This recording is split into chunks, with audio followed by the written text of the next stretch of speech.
Hi all, I'm Gabriela Houston. Welcome to my show where we talk about storytelling in all its forms. On the show, I talk to artists, journalists, researchers, other writers, of course, and more about how they use storytelling in their jobs and life.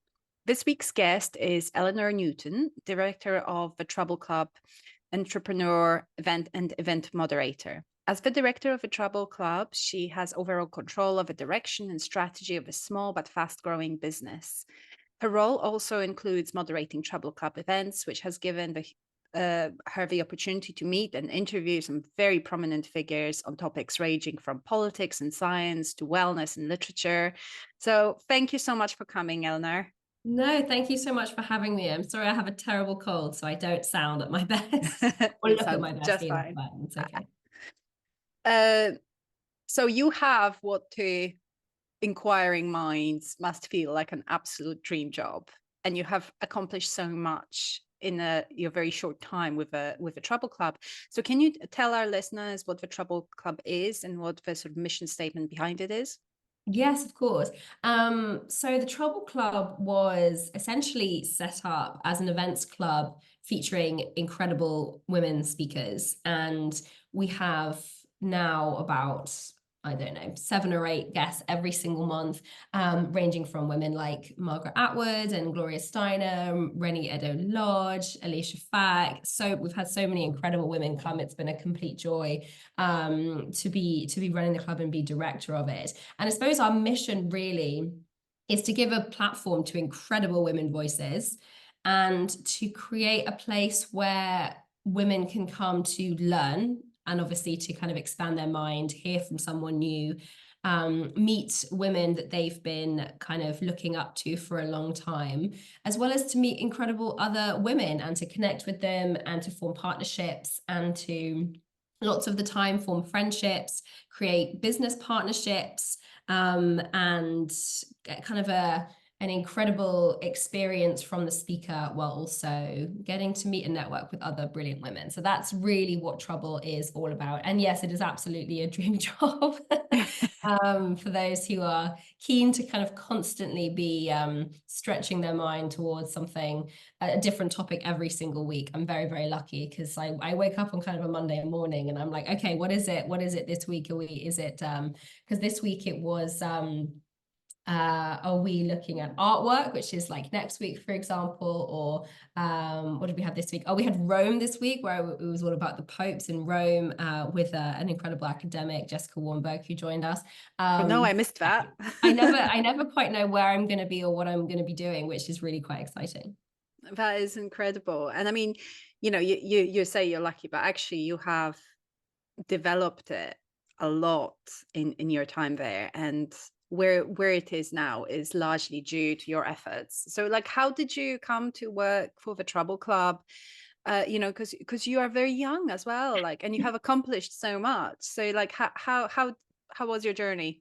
That's very kind. Thank you. Yeah, it wasn't a normal. I think lots of people think I founded the club. I didn't found the club. It was founded by a group of journalists in 2014. And then essentially, one of the founders, I happened after university, I was working at a financial startup that happened to be run by her twin sister. And she kind of pinched me for the role, essentially, to work at Trouble and help her out with events. And then a year later, wanted to move outside of London and so said, do you want to take over? Here it is, if you want to have a go.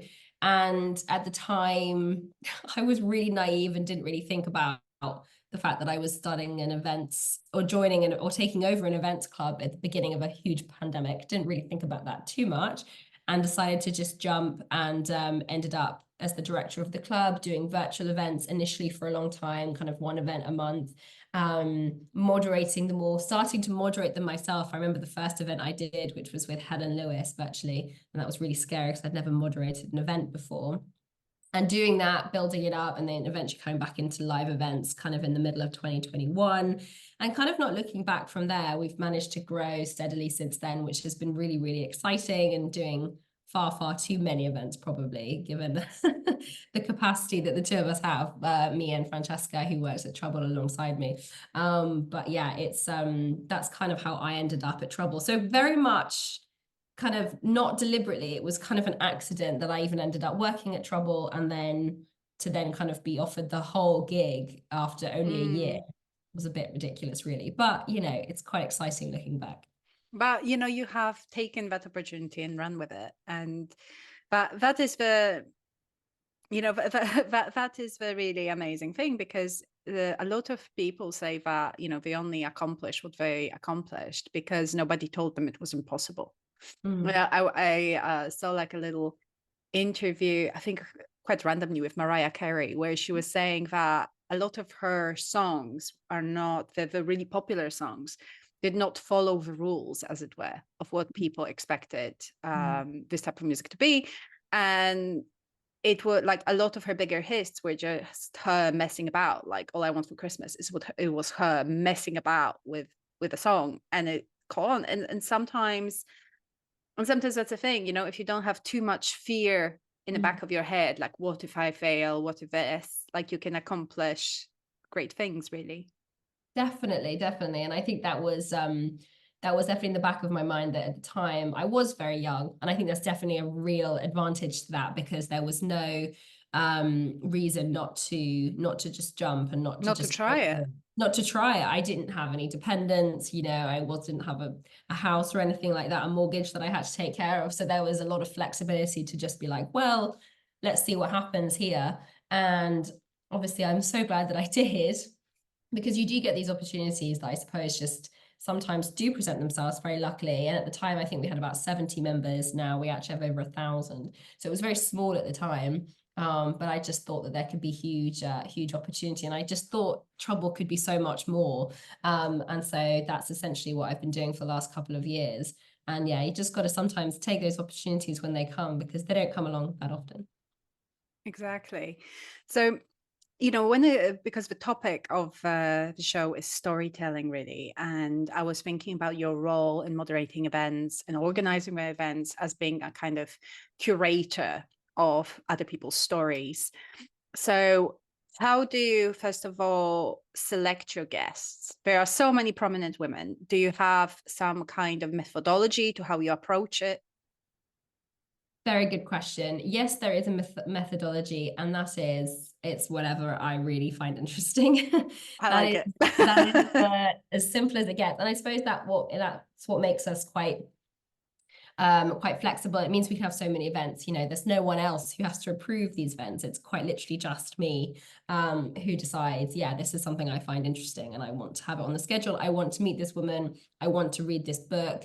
I want to know more about this topic. Obviously, we're very lucky to work with lots of incredible publishers who send us ideas, authors they've got coming up, different books that are coming out that they think could be interesting for our audience. And so that helps as well, because that kind of helps direct things.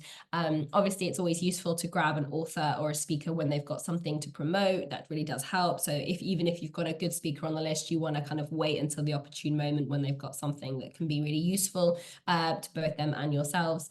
And so, yeah, I think that's pretty much it. The mentality is just, it's whatever I think I'm going to really enjoy moderating. It's what I'm going to really enjoy doing on that particular evening. And also what I think our audience really are looking for.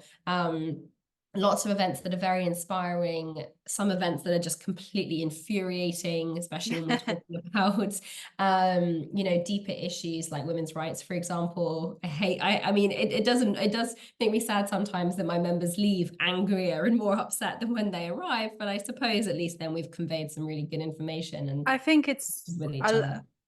you know, sometimes it's like, you know, people might leave riled up, but there's Definitely. something good to that as well. And if there's a sense of sort of building community off the back of Mhm. it as well. Maybe we should have like a punching bag at the back of the event or something like that for people Yeah, I to think get so. out their anger after an event's finished. But often people leave, you know, excited. They've met other people. We try and always leave on a hopeful note.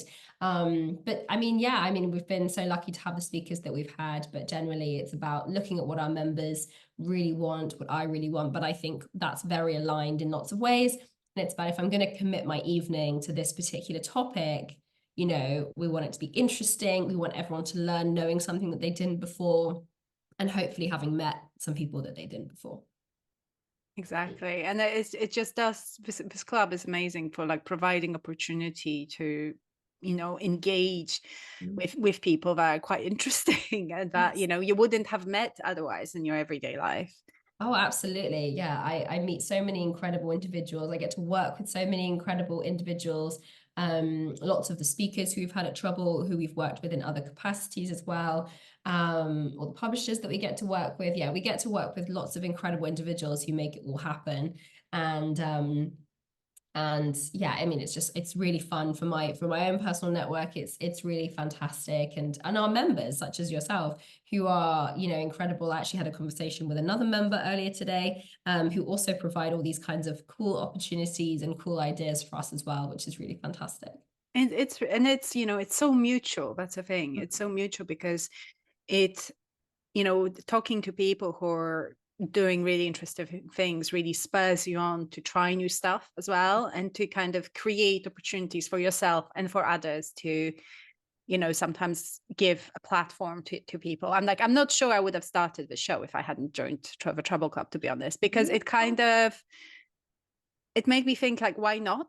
Yeah. I have so many questions for so many interesting people, and there's so many interesting people out there, and you have to kind of create a reason to invite them on, to have those conversations. And if it helps to provide people with a platform, that's even better.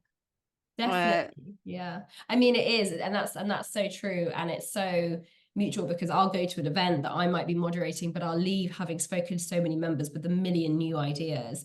And that kind of feeling of, if not now, when? And I always hope that we convey that, because very often we're sitting down with the person who has done their if not now, when, as in they've kind of decided that the project they've always wanted to start, the book they've always wanted to write, the film they've always wanted to create, they decide that this was the moment to do it. And I do hope that we inspire that in the people who come to our events. I think you definitely do. And I think, that's what life's about as well, like just finding ways to continuously learn and grow. Definitely. So, when it comes to your guests and the conversations that you have, because you first of you have this first stage of curating, like, who you will invite, what topics you will cover, and then you're actually figuring out how you're going to interview them. And that is, people come to you with their story, and then you kind of curate that, like a fragment of their story, for a coherent sort of event. So how do you approach that, and like how do you direct your line of questioning? Oh, yes. I mean, it depends completely on the event itself, and it completely depends on I suppose, the resources we're working off. Sometimes that's a book, for example, that the individual has written. Sometimes it's a film that they've directed or created. So it depends. Sometimes it's a project that they work with. Sometimes it's just them and just their life. Sometimes it's because they have a particular career position, like a politician, for example. But I think when it comes to my line of questioning, all I think about is that if I was in the audience right now, what do I want to know? And what do I want to leave here knowing? And once I know exactly what I want people to leave knowing and having heard, then I try and create a kind of line of questioning that ticks those boxes. But then I suppose in the moment you have to be kind of flexible as well. And when you hear something that's quite interesting, continuing on down that train of thought, or picking up something you think maybe people want to know a little bit more about. But then it's a balance, because we always do Q&A for our audience at the end of an event, which is really important because, to be quite honest, our members ask vastly better questions than I do, and I'm never going to know exactly what they want to ask. So making sure that I've ticked the boxes that they really wanted to know, but also left them a bit curious, that they can ask their own questions kind of once we get to that stage as well. So kind of having a little bit, making sure that enough has come out, but also that I've left our audience kind of questioning a little bit and wanting to know a little bit, go a little bit deeper, I suppose. And then just trying to make the whole thing as informal and fun as possible. I really am having a good time up there. I really enjoy it. And so being really informal and just hopefully making people feel like they're kind of, I suppose my aim is always to try and kind of make people feel like they're in my front room, I suppose, in my living room, and that this is just a conversation And I'm the having. conversation can go in different directions, because that was my next question, like, about how sometimes you might be surprised by the direction of a conversation, and but surprise can be good sometimes, or sometimes it can make take you away from what you really wanted to explore. So how do you sort of handle that? Good question. I mean, I think the key to handling that is having really good preparation. I probably have prepped maybe 3 times the number of questions that I actually end up asking. And that is kind of a backup in case, as you say, the conversation veers in a direction that I'm not expecting. I've got a whole pool of questions that at least one of them will be able to kind of continue that thread, or will kind of lead that thread to somewhere else that kind of can end in somewhat of a continuous to some kind of continuous point, I suppose. So yeah, but I do like being surprised though. I like it when, because to a certain extent, you don't, it's a little bit like being in court. You kind of know roughly the answer that you're going to get, but it's always really fun when you get something a little bit different or get something a little bit personal. I'm not saying in any way that I want our guests not to have an amazing time when they come to Trouble. But sometimes, for example, when I can see them getting emotional about certain topics, I'm not saying that I want them to be emotional at all, but it means I know that I've kind of really hit on something quite, important that needs to be shared with people. And that can always be quite surprising. But then, just making sure that then everyone in the audience is kind of feeling and that's kind of the true time when the audience is really feeling what the speaker is feeling, and they've kind of got that. That's when the point really gets across, I suppose, is what I'm trying to say. So yeah, but I do like being surprised, and it's kind of fun to then think on your feet. But then it always comes with more questions. So I would say a surprising turn leads to more questions. But I would say the way to deal with that is just to make sure you're really prepped and that you've got potential questions that can come into any kind of situation. Yeah, I mean, it makes me think of a kind of, when people talk about different types of writing, they talk about planners and pantsers. So, the people who plan out their novel, and then pantsers who write by the seat of their pants and kind of just see where the story takes them. And in your job, you kind of have to be both, because you have to do the prep and kind of it's more like being like a game writer, like video game writer, because you have to think like, okay, so if the character, picks up the sombrero, that means that this will be my line of questioning. Exactly. If they pick up the dagger, like that's what they that's what I'm gonna do. Very much like that, yes. So I was, it's nice you mentioned a couple of times that how much you take your audience into consideration. And of course, like there's some of it is just, being pragmatic, because this is a private members club, and the whole point is to create and curate events that will appeal to your members. So I've seen like the Trouble Club through their kind of messaging app is very much sort of often consulting members about what they would be interested in attending. Like, there's this designer, like, would you guys like to, us to invite her, for example?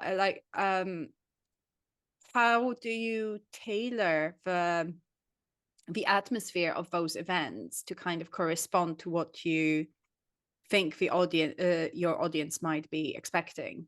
Do you think about that a lot? Yeah, I mean, I guess we do lots of those things where we ask members' opinions. In fact, it's kind of, I think it's a really important thing to do, because I mean, for a long time it was just me, and now it's me and Francesca as well, but there's only 2 of us, and so we can't be the minds of everybody.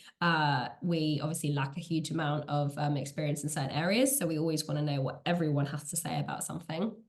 As much as possible, really.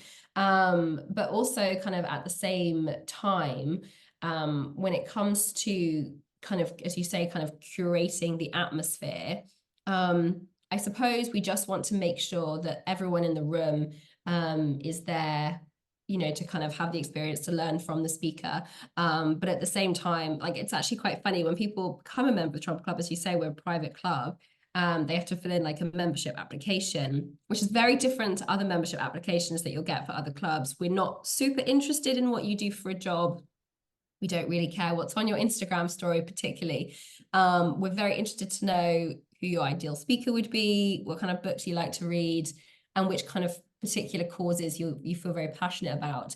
And it's actually those answers that we get from people that obviously, yes, help us, bring them into the club and know exactly what events they're going to like. It also helps us put together events because we can see exactly who people are really keen to hear from, what topics people are really keen to hear from, what books people are reading. And that really gives us a lot of ideas when it comes to putting together the events and making sure that they are very much tailored for our audience. So that's kind of the way in which we do that. And it means we get constant feedback, which is really quite useful. Yes. I mean, I really like also that, moving into the kind of the atmosphere element of the club as well. And it's nice to, because you're in charge, you're very much in control of that. Yeah. And I like, that you guys are quite also strict if there's like any members that behave badly in terms of trying to talk over people or dominate the conversation or dominate other people in the conversation. You're quite strict at sort of making sure, like cutting that off, because you do sort of make sure that all members have as good as possible possible. And I was thinking because especially like in the modern day, when you look at social media, when you look at like what's happening in the wider world, in terms of, polarization of opinions and the kind of, I feel really growing aggression and growing kind of anti-dialogue attitude that a lot of people have on a variety of issues. It doesn't matter what the issue is, like there'll be people feeling very strongly that you should not even have a conversation about it. And do you have to navigate issues of people feeling entitled as members to demand non-platforming someone with different views from them, or members trying to dictate direction? Oh, yes, absolutely. I mean, it's something that comes with the territory. We're literally called the Trouble Club. And so trouble is never far, but we always believe everyone's kind of keen to make good trouble. Everyone should be making good trouble, basically. But yeah, no, we definitely experience issues because we're a club full of really intelligent, brilliant, predominantly women. We have about 10 men, which is great. We love them too.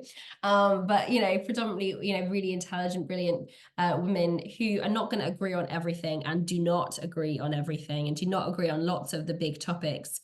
Our aim is always to be a place where everyone feels comfortable. All respectful opinions are welcome. That's generally the line that we go with, and that's what we want. But certainly, I mean, actually, we have an event coming up, and I mean, I do find it to be quite interesting because we have this event coming up that's about, it's kind of a bit of a pushback towards things like veganuary and going vegan and about the kind of cutting out of animal products. And we've done loads of events. We've done events on veganism. We constantly do events on climate change. It's never out of our kind of wheelhouse. Every couple of months, we'll be doing a talk on the climate crisis. And it's something we take very seriously. This is, I suppose, one of the first events we've done in a while that's pushed back slightly on the other side to say, actually, is all the research there? And it's a good question to be asking. And that's all we're really doing is we're asking a question, but we received a lot of pushback from it. I know it's interesting, actually, we put a social media post out about it and we got comments, some people commenting being like, yes, this is great. This is the conversation that needs to happen. Really excited for this. And other people being like, this is the equivalent of saying that smoking and, littering and things like that is really good for you and the planet. And I mean, I try not to take these things too seriously because it actually makes me quite happy that people, have different opinions on this. And all we say to everyone is just please come. Don't just leave a comment saying that you think this is going to be the wrong conversation or the right conversation and then kind of leave it at that. If you actually want to be a part of the conversation, please come. If you have a controversial opinion, find me at the beginning of the event and I promise I will give you the first question from the audience and I will let you say what you want to say. But people, it's amazing how many people are keen to pop a comment here, pop a response there, but when it comes down to actually being in the room and having the conversation, surprisingly few people actually want to turn up, and I think that's really quite telling. But the people who do, we have loads of respect for. I remember when the club was dealing, right when I first joined, there was still a lot of conversation about Brexit, and we had a few members who had voted for Brexit, and we were always trying to make sure they felt completely welcome at all of our events because they would often be the ones to stand up and say, look, this is why I voted the way I did. I didn't expect so many people to, but I had legitimate reasons, and this is them. And I don't want you to think that we're all just, people who had terrible views about people coming here from different countries and things like that. And that was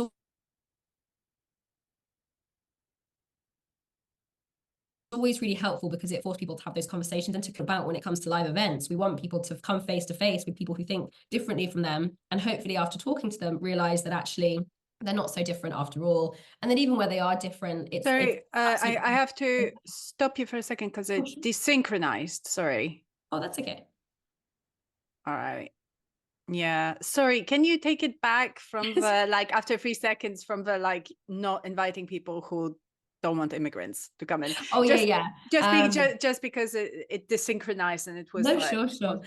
Yeah, so people who I think thought voted for Brexit because they, didn't like people from certain countries, or because they didn't want people coming here, and dispelled lots of those myths and explained the real motivations behind voting in a certain way in that election. And we always want to be a place where people can come and meet face to face with people who feel differently from them and who think differently from them. And I just think that's incredibly important. I don't 100% agree with all of the speakers I sit down with and moderate with, and I don't think that will shock anybody.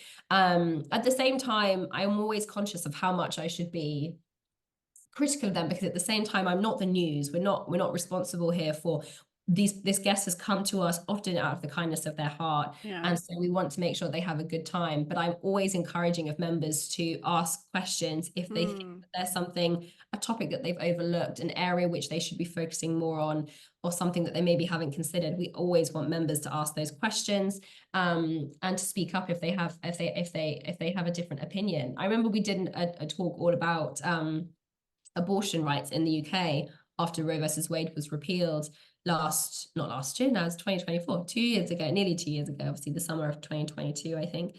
And we had several kind of people message us on Twitter and say, I'm pro-life. Would I be welcome at this event? And the answer was always yes. And not only yes, but we're kind of happy to offer you a free ticket if you'd like to come along, because we really would like to have your input in this conversation. We don't want you to think that this is a one-sided conversation, that you're not welcome. We're not saying we're going to agree with you on what you're talking about, but we're definitely keen to hear what you have to say. I like that you really foster. This is fostering. It's so important. It's fostering an atmosphere of decorum and respect. Yeah. And I mean, I have experienced before people disagreeing with me in a very disrespectful way in a sort of public setting, and it's so easy to have that direction come. And I think it's very difficult sort of balance for you to strike when you sort of you touched on it a little bit about how much you're not a journalist, so how much should you challenge your speakers, because we do, and then it's sort of repeated ad nauseum and yet not addressed, that we live in a kind of post-truth society where politicians, journalists get away with just straight up lying, and it's like verifiably a lie. People will say, but here you said this in this article. No, I never did. And it is more important than ever to be able to challenge people on this. But you as a host in this lovely, friendly club, you don't want to be very combative. So how do you navigate that? Have you ever had a situation, obviously without, necessarily naming names, but like, have you had a situation where you knew the person you were interviewing was just telling a straight up lie? That's a very good question. I don't think so. I think we're quite lucky at Trouble in that while we do cover lots of big topics, the events do tend to focus on the individuals themselves. So I suppose very similar to like what we're doing now, it's a question of their experiences that we tend to be talking about. And because of that, we have done events where we have panels on certain topics, but it's not a format that I like to get into too much, because there are so many debating platforms. I mean, that's really all that morning television is these days, is they have the vegan and the meat eater come and shout at each other, and it makes for good television. And it's not something that we really want to engage with too much, because we tend to be about the individual who's on stage. We tend to be about that person. And we've invited them because while they may not be a perfect individual, and our speakers often aren't perfect individuals, there's a reason why they've come to be the way that they are. And there's a reason they've come to the stage with the story that they have. And so my job is really, I suppose, to get that out there as much as possible. And then if members who are listening or people in the audience or watching find issue or want to ask something or open something up or pry a little bit more into a certain area or question something, I want them to feel very, very comfortable to do that. But I suppose from our point of view, there are definitely going to be times when we have people who say things that I don't agree with. Do I ever think that I've had someone who I think has been lying to me? I don't think so. I've never felt that way. I've never sat there and thought, I don't think you're telling the truth, or I don't think, because in a way they don't have to be there. It's not like, whereas if you are a journalist and you report on current affairs, there is a much bigger emphasis on this, because as say a politician, you owe journalists something. It's a part of your job to communicate your message. You need them to communicate the message that you want to the people. And so there's a kind of a requirement there that, you know, politicians speak to journalists and go on those kinds of morning shows and often get held up and, you know, and get confronted on lies that they've told. No one has to come to our Club at Trouble. No one ever has to attend. You know, we're not here doing, you know, holding people to account. What we're here to do is to give an interesting person, not a perfect person, but an interesting person, an opportunity to share their story, share their work, give us their thoughts on a really important topic. And because of that, I very rarely, in fact, nothing really comes to mind where I can think of sitting somewhere and thinking, I don't think that you're being genuine here. We're very lucky. People tend to bring their genuine selves when they come and speak with us. That's usually helped by the alcohol that we feed them before they come on stage. But I'm just kidding, not too much. Although sometimes not. But yeah, so I would say sometimes it's needed after. The you know, when it comes to topics like, you know, the one you mentioned about sort of veganism and like how meat eating impacts sort of climate change versus how veganism might impact climate change, I think there's an element of like people really like to have easy answers. I think that is like an evolutionary feature. You know, we can't exist unless we have some kind of structure around us that tell us, like, you know, don't go outside of this, don't go outside of that. This is the right thing to do. But we also live in a time where there remain no clear answers on virtually any topic. You know, there is literally no topic that everyone on the planet will agree on. No, which is difficult. Very difficult. I mean, there's stats for it is, because I will probably, when we do this event, we will discuss stats that show that actually buying certain vegan products are not the best for the environment. And then I've done events where we talked about buying meat products are not the best for the environment. And so you're completely right. People want either me to sit on stage with someone who's a perfect human being, who has got a perfect story, a perfect narrative, perfect facts, and perfect cause to be supporting, or they want me to sit on stage with someone who's terrible, lied, has a terrible message, and want me to kind of say nasty things to them, or to kind of really question them and grill them on certain topics. And the truth is that yeah, it's never the case. The overwhelming majority of people we have at Trouble are wonderful, but they're not necessarily perfect individuals. Yeah, there are no perfect individuals. There are no perfect individuals. And so when they do come, we get to talk about the topics that they've decided to commit time to exploring, and that they've decided to commit time to coming to us and talking about. And so yeah, but we try, that dichotomy is definitely something that people want, and we see it happen in our comment section. You know, we see it happen between members. We see members having heated conversations, and we like that, but we hope that they remember at the end exactly that there's no necessarily completely right or completely wrong answer on every single topic. I think so. I mean, I don't know if you've seen there's a show on Netflix, The Good Place. I've seen bits of it. Yes, it's really excellent. I highly recommend it. It's very clever show. The point is that this group of people who died sort of are trying to figure out why nobody has been going to heaven at all for like thousands of years.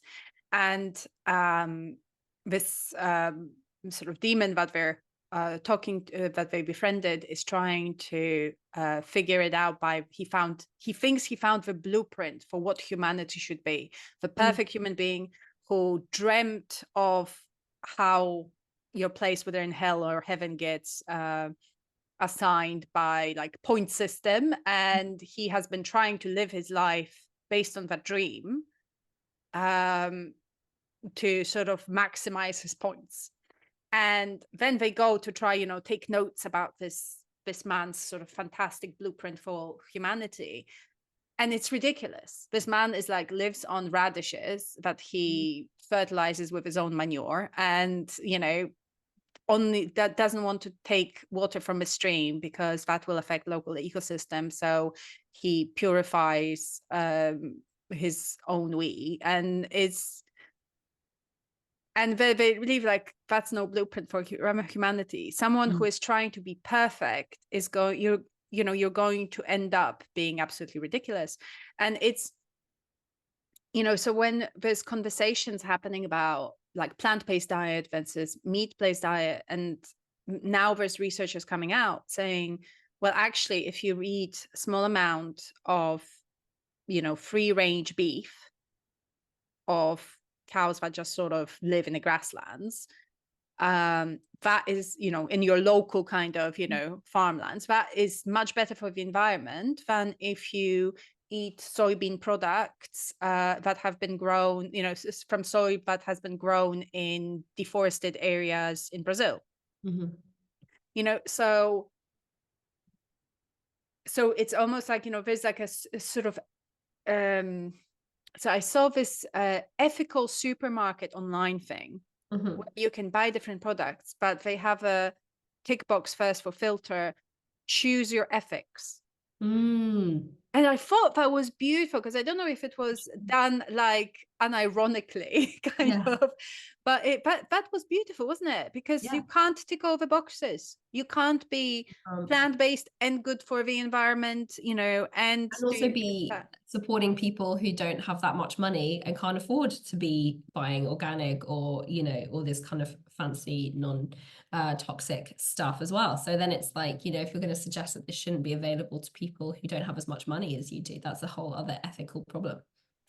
Yeah, so exactly. So when it comes to the people you invite, like I think about it being kind of, this is a club for people who actually have an appetite for dialogue. Definitely. And who aren't afraid of it as well. And I think it's very easy in this day and age to become your opinion. And I don't really believe that anyone is their opinion. And I also think it's okay. I think it's okay to have, obviously, there are really deep topics where people are getting hurt and people are, and it's really important to know things about those particular topics. But it's also okay to not be an expert on everything and to just read a couple of things here or there, and to say, actually, well, and then just pose a question. It doesn't mean that you always have negative intent. It doesn't mean that you always want to be trying to do a gotcha of the person you're having a conversation with, or you always want to get into a debate. It's just good to question things. We got into quite a fun discussion over Christmas about the moon landing, for example. We find it quite funny because obviously people of my generation starting to believe in the moon landing less because first we weren't there, and also because there's been a lot of struggle to get to the moon since, and especially in our lifetime. And I think it's a funny conversation, and I was amazed how quickly people became quite angry about it, because especially online, when you see people get very defensive about these kinds of things, it's I think it's good to allow people to question, and then if they do question, they get an answer. That can be that. It doesn't have to become who they are. I think that's quite important. I think it's also sometimes the really difficult bit is when you believe that you're right, and you think, you have seen the evidence for this, I believe I'm right. And then to just be okay with other people not thinking that. Exactly. It's really hard, but it's so important. I think humans must have been much more comfortable with that. But we're definitely, because we're in such echo chambers today, and there are so many people who we can find who do agree with us, we feel like there's almost no value in still being, interacting with those who feel differently from us. And that's so short-sighted, and that's really rubbish. And I hope that doesn't continue. I think it's dangerous. I think it's outright dangerous because people create this illusion of communities, and they're not real communities. No. It's like this group of people online that agree with you and say you're their best friend, but it's not a true community. And it is more akin to a cult actually than a community when you sort of put in those terms, because so I'm actually really looking forward to discussing this topic. I have a scheduled meeting with Daniela M. Young, who is a cult survivor and a cult expert. And she's talking about her definition of a cult, which sort of includes a very high exit cost, right? And this sort of idea that you have to agree with everything that the group says, like you can't pick and choose. Yeah. So, and we see it more and more online where, you know, you can belong to a certain group and, you know, feel like you're having very productive conversations because you don't, in your head, you don't see them as being like echo chamber conversations because this is the group you've been only, you know, solely interacting with. And then you disagree with them on one topic and suddenly you're completely excluded. And people really struggle with that. And I've seen people online like talk about or like offline as well, like people feeling very excluded from a group because they disagree on one topic, but they disagree strongly enough that the high emotional cost of exiting a group, you know, didn't deter them from voicing that opinion.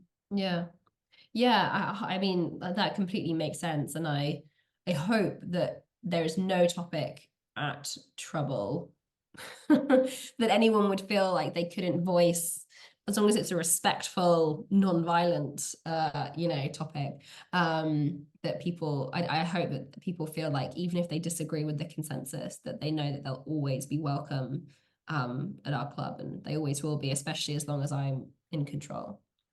Absolutely. I think it's definitely, there's a difference. I was talking to someone about like the difference between the Socratic method and sort of Plato approach. And like our culture, like Western cultures are very much rooted in a kind of Platonic philosophy and this approach that you have this idea, and then that is your starting point. That you state this is true, and then you find ways to justify it being true, as opposed to starting with I want us together to get to the truth, which I feel like is a much more valuable experience all around, because even if we assume that there can be no truth universally acknowledged, together we are trying to question things and get closer, at least closer to what the truth might be. Yes, absolutely. And it's just, and not being afraid to be like, oh, completely changed my mind on that one. That's and not being worried that that's that you're going to be seen as bad or wrong or as silly or stupid. I think that's a really great quote. I can't remember who said it, but it says, when the facts change, I change my mind. What do you do? And I think that's a really good quote. Absolutely. And I mean, I have spoken to people who, for example, very strongly feel they don't believe in evolution. Ooh, and they feel like, you know, they do not need to look beyond their belief. They do, so they will outright say they don't, you know, all of this evidence that we have, that is scientific sort of observation, they do not want to engage with it at all because they are starting from the point of this is belief. But I think the interesting thing that I saw in myself over the years is that when I was 20 or I was 25, I would have felt absolute need to convince them. Probably would have burned the relationship down to the ground in the process, because I would have felt such a desire, like I can't let you believe this. But now it's just, it barely affects how I view a person, frankly. Like, it's just, this is just, okay, well, you know, when people say agree to disagree, it can be, you know, obviously, you know, there are some certain topics where that becomes more emotionally difficult, but there are so many topics that don't actually affect your relationship at all. No, absolutely. 100%. Nor should they. So Do you think that, like, when you're looking at what, at your feedback from your sort of members, and in the feedback after the events and what you see online, do you think that there is a growing appetite for having those spaces when people feel they can ask questions and have more open conversations? Definitely. And I think people can be quite happy and sometimes relieved, I think, when they come to one of our events and realize that, oh, okay, this is a place where I can, say something I've been wanting to say for a long time, meet people who might feel the same, meet people who might feel differently. And yeah, and I think we generally I think actually sometimes the strongest connections can be built between two people who disagreed on something initially. Because there's that curiosity there to get to know what it is in their background, their experience that has led them to think differently. And I think that's how we should treat it when we say agree to disagree. It should be like, okay, and there's something behind you for both parties that means that there's more to learn there, and Hmm. that's experiences that you as an individual by yourself don't have. And I think hopefully when people come, and we do get this feedback, which is fab, when people get to learn a little bit more about the people behind those particular thoughts and opinions, and what those experiences have done for them and have led them to believe, and have led them to think, and how they think.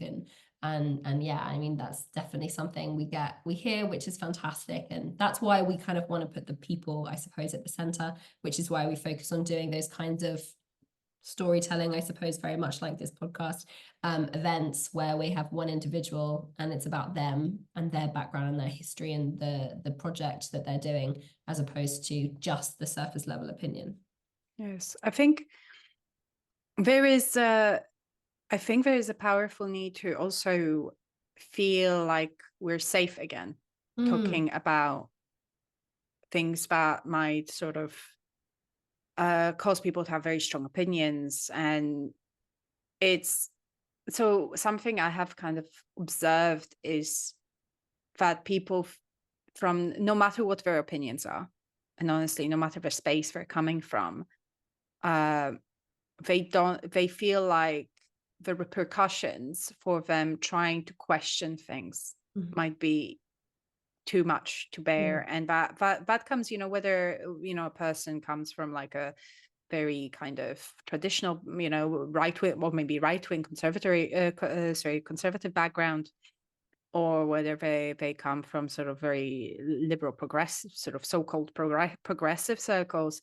And that feel like that fear is very universal, like, and it's so, and that is that sense of safety is so fragile. Like, do you think about it when you sort of talk about, when you allow people to come in with their maybe more controversial stories, or sort of talk about more sensitive topics?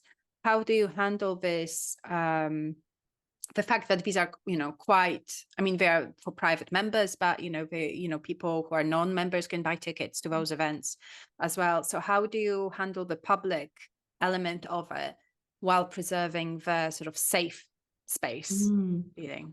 Good question. Well, I mean, I think unlike lots of events, our events are not live streamed openly. You can watch them virtually. You can buy a ticket to watch them virtually. Or if you're a member, you can access that for free, or listen to the recording afterwards, or watch the recording afterwards. But it's not all out there for people to see. The only things that go out into the world for people to see are clips that we might use for social media, which generally have been approved by the speaker themselves, which means that actually everything that gets said, you have to kind of make a conscious effort. You have to kind of buy in, I suppose, or be a member in order to be in that space and in that room to hear that conversation. And there are definitely funny moments, especially when we speak to politicians and journalists sometimes, where they'll suddenly go, oh my gosh, that should have been off the record, let's and we'll be like, that's fine, we won't add that to we won't put that on Instagram, don't worry. And and that's, but that it does kind of mean that there's this closed space, whether it's 20 people online, maybe 50 people in the room, that's it for that particular session, whichever trouble members might listen afterwards. But again, that's a small group as well. So that means that the conversations, what we think needs to be publicly said, or that would be really good for other people to hear, we can put that on our Instagram story and our Twitter and things like that. But what stays intimate, so that it does feel like everyone's kind of had an experience at that event together. So because of that, we're able to do a little bit of the best of both, which is really good.